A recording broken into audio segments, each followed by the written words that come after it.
Platinum...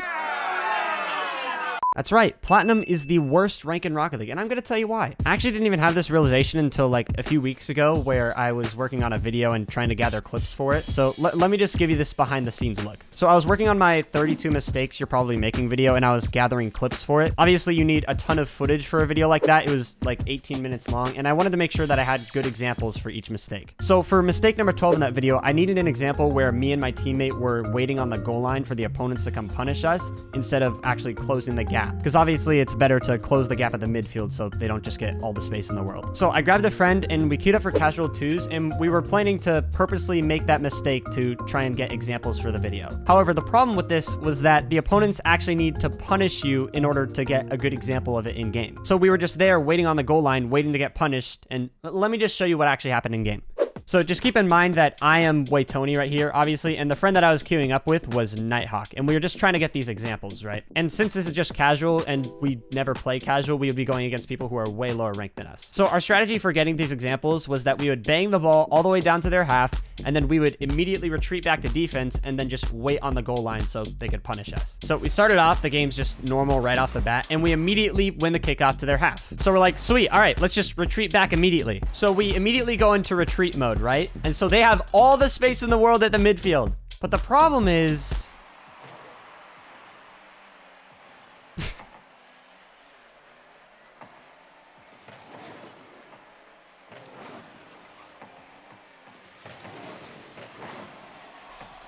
Look at this. We're literally just like waiting for them.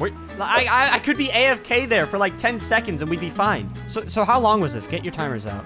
18 seconds. So our only touch on the ball was on the kickoff where we just 50'd it to their half. And it took them 18 seconds to finally get it to our goal line.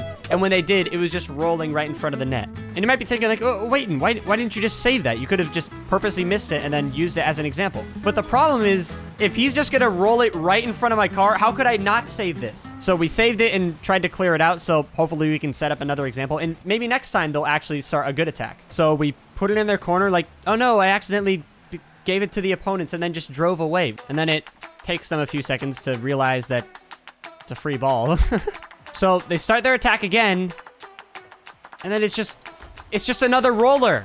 It just rolls right in front of the net. And you can tell we're trying to act it out like, oh no, he balled me and I got scored on. But no, there's no way you wouldn't say that if you were actually trying. And this happened almost like 10 times before we actually got a good example. And that's not even an exaggeration. Like on this one here, you can see there's some slight improvement. Like the ball's slightly off the ground there. But the problem is he just put it right at my car and I just pressed the jump button to make the save. And on this one, we just gave them possession and then retreated like we have been doing all game. And then they just give it back. And then look at this. Look at BitConnect. It's like when you're in elementary school and you're playing kickball and the ball rolls over to someone that wasn't playing. So you just like walk up to them slowly and stand there awkwardly like, hey, can I have the ball back, please? I don't know. That's just what that reminded me of. So for most of this game, we're literally just sitting on the goal line waiting for them like this entire game. And I'm sorry, let me just show you this one more example. So he takes it up for the air dribble, which apparently Plats can air dribble now. I didn't even know that. And of course, just like we have been, we give them the ball and we immediately retreat without even fake challenging at all. But he carries it up and then he eventually fails it. And then when he's done, he just leaves. So now you've just got this like awkward 5-second period where the ball is just not being attacked by anyone. Like, this is just so bizarre to me. And you might be thinking like, oh, this is just one game. This doesn't always happen in Platinum. Well, after that match, we queued against new opponents that could hopefully punish us better so we can get better examples. And the exact same thing happened again. Every single time we sent it over to their half and then completely retreated. It took them like 5 seconds to realize it and then even longer to actually set up a play. And when they finally did, it just ended up being a roller towards our net. And that's what would happen if they wouldn't just give it back to us originally in the first place. That happened plenty of times too. So after all this, it made me question, like, am I even right in saying this? In my mistakes video, I said you should try and close that gap so you're not just giving the other team all the space at the midfield. So I was thinking, like, if you're Platinum, should you even try to close that gap at all? Or should you just actually wait in net, just like we were here? Because in these two examples, even though they had all the midfield space, most of the time they just rolled it to us anyway. So today, I need to figure that out. for my own sake. Because if every platinum game is like this, honestly, I don't see a point in closing that gap at the midfield. At least not in the short term, because they clearly just can't punish it. So to test this, I've set up a match where it's 2 positional platinum players versus 2 mechanical platinum players. And I've told the positional platinum players to just have one guy sit in net and defend the whole time, while the other guy tries to cause havoc and attack. So let's see how it goes. The moment of truth. All right, all right. So the positional players are on team blue and the mechanical players are on team orange. Let's see how this goes. Hey guys, Future Wayton here, ready to give you guys a recap so you don't have to suffer through this incredibly slow gameplay. So to my surprise, my strategy I gave them throughout the first couple of minutes of this game actually seemed to be holding up. Despite these players all being the same rank and the orange team being a more mechanical team, they couldn't actually take advantage of this positioning. The reason why this strategy would never work at the high ranks is because no matter where the ball is, blue team here will always be down a player. When they're on offense, they have someone trying to 1v2 them. When they're on defense, they also have someone trying to 1v2 them. They're constantly at a one-player disadvantage. However, the reason I thought this strategy might work at Platinum is because despite this orange team having a one-player advantage in every situation, they don't really know how to use that advantage, even with their above-average mechanics. So when they push up on the offense, it might as well just be a 1v1 anyway in most situations. This was my theory, at least, and for the first couple minutes, it actually seemed to be holding true. The only close call we had was when our defender here decided to deviate from the strategy we put together, but it didn't even matter because these are Platinums after all, so this happened right after. Be 2v1ing just fine.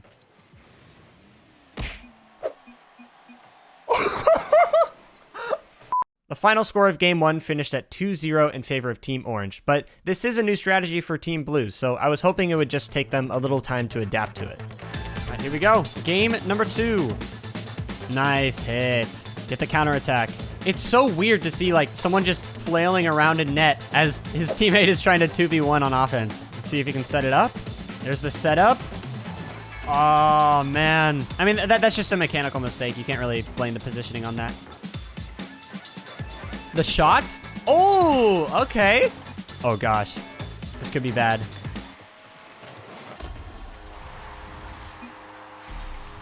That was bad. That was bad. I will not lie. Counterattack?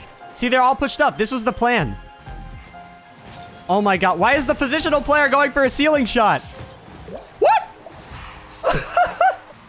How on earth?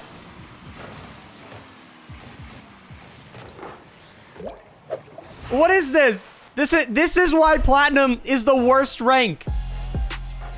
Nice save. I mean, I don't think they saved that if he's not sitting on the goal line. Oh my gosh. There's another counterattack. Like, Luck hasn't even touched the ball in like a minute here. And then he finally does. And it's an easy clear. There's no threat. And there you go.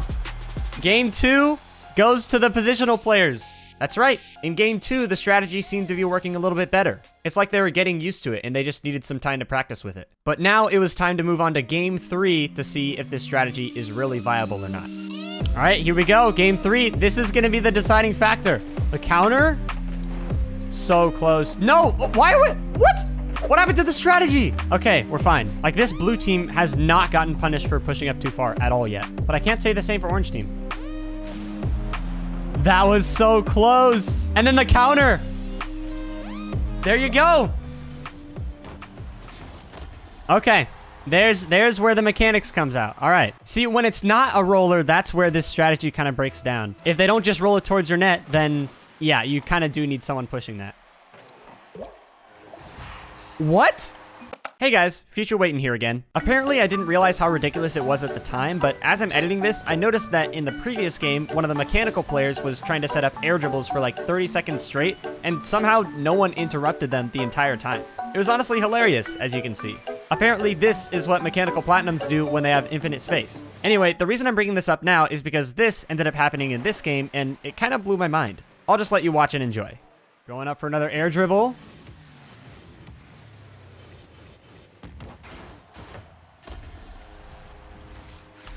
Well, I don't even know what to say about that. The Platinums have to be like the most unbalanced, skilled rank ever. Oh, what a save. Going up for another air dribble. He just got an air dribble bump as a Platinum. Dang. Overtime. Man, this is so close. That's an overcommit. Go. No, he got back. There's another roller. And then the counter. Woo! Let's go. The strategy works. Yes. That is insane. That is actually crazy. Wow.